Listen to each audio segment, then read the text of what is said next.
I hope everyone's had a good Christmas so far, a good holiday so far. I still have like another week of holidays, but next week is kind of like back to work and back to like daycare for my husband and my toddler, and then I just have the house to myself next week. So hopefully I'm gonna get done a lot of reading. My December TBR has gone down the drain, as usual. No surprise there.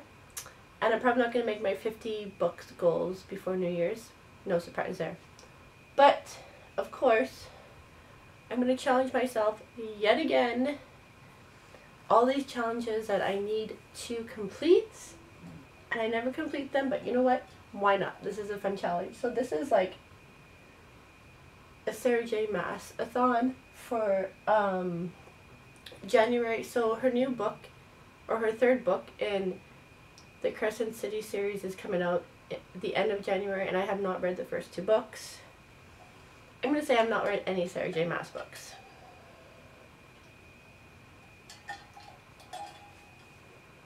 Don't kill me, I know. It's crazy. But most of these prompts, when I looked, they could be Sarah J. MAAS books for the most part, which is good. So, here we go. So the first challenge is read a smutty book or a Grumpy Sunshine love interest book. I'm pretty sure this is Grumpy Sunshine. Love interest. They hate each other and then they like fall in love, that kind of book. But this book has been on my TBR for a while. The Hayden Game by Sally Throne, and this book actually is a movie which I have not read yet. So this is a book that I picked for that one. A book set in a world of family drama. Again, you could use a Sarah J. MAAS book for this, but I want to be creative. And because I wasn't really sure, I googled it. And apparently one of like the first 3 books that popped out is a Lisa Jewell book called Then She Was Gone. Apparently this is a family drama book. It sounds promising. Ellie Mack was a perfect daughter. She was 15, the youngest of 3. She was beloved by her parents, friends, and teachers. She and her boyfriend made a teenage golden couple. She was days away from a post-exam summer vacation with her whole life ahead of her. And then she was gone. Now her mother is trying to put her life back together. It's been 10 years since her daughter disappeared, 7 years since her marriage ended, and only months since the last clue in Ellie's case was unearthed.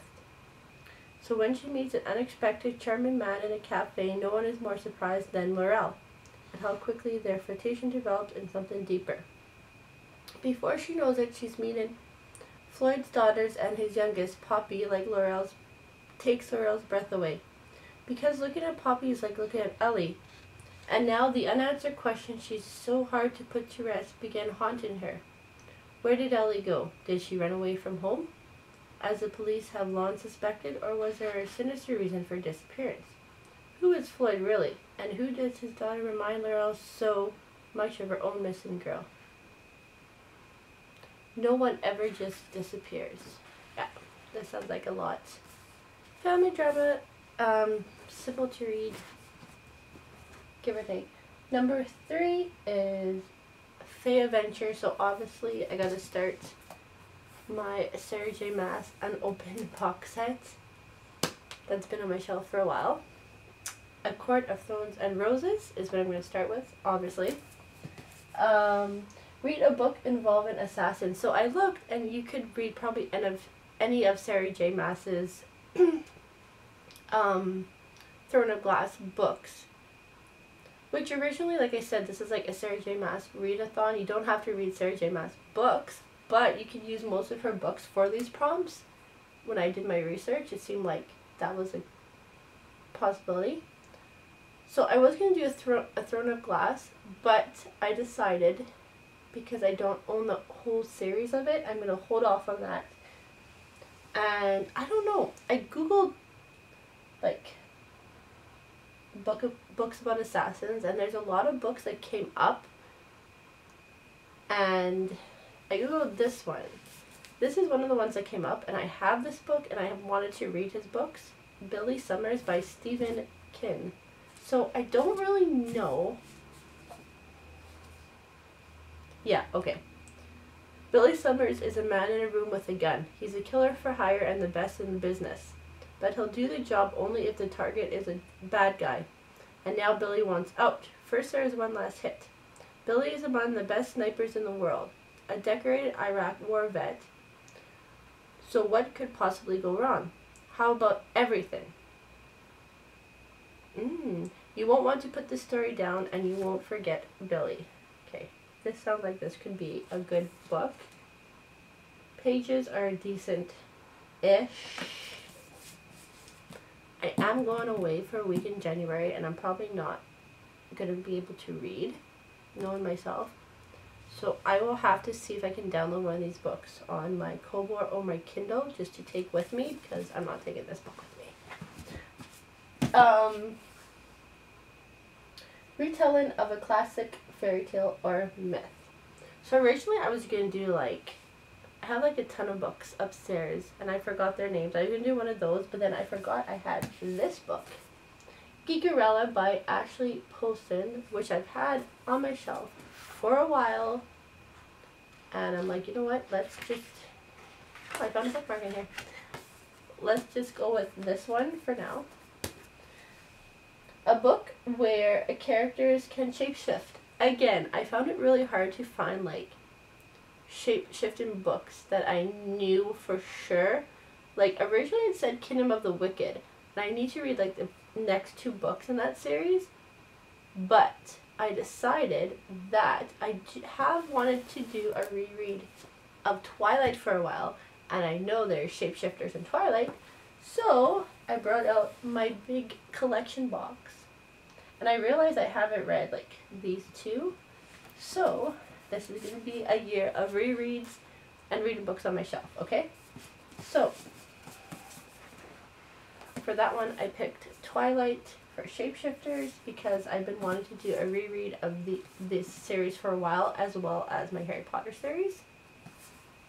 So you know what? Let's just start my Twilight reread. Why not? It's going to be a year of getting the books on my shelf read. Apparently I can't get that book back in, guys. I'm having troubles. I don't like when that happens. Oh no! Oh my goodness gracious me. There we go. Read a mystery or a book where symbols play an important role. So I decided to read a mystery book because I have so many on my shelf. I picked up another Ruth Ware book in a dark wood. We know Ruth Ware's mystery. I've read 2 of her books. Cabin in the Woods, which I actually really like that book. And the other one,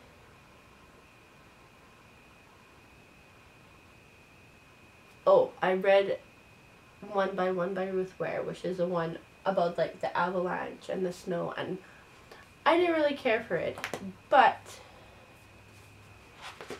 this one says, Lenora is an exclusive writer unwilling to leave her nest of an apartment unless it is necessary. When a friend she hasn't spoken to in years unexpectedly invites her to a weekend away in an eerie glass house, she reluctantly agrees to make the trip. As the first night falls, revelations unfold among friends old and new, and an unnerving memory shatters Nora's reserve. But before she makes the decision to leave, a haunting realization creeps in. The party is not alone in the woods. This sounds really good. And my last one is Read a Book by Sarah J. Maas, obviously, so then I'm going to go and read Court of Mist and Fury. I'll probably read these 2 first so I can get into the whole schwinn of just getting my Sarah J. Maas books read.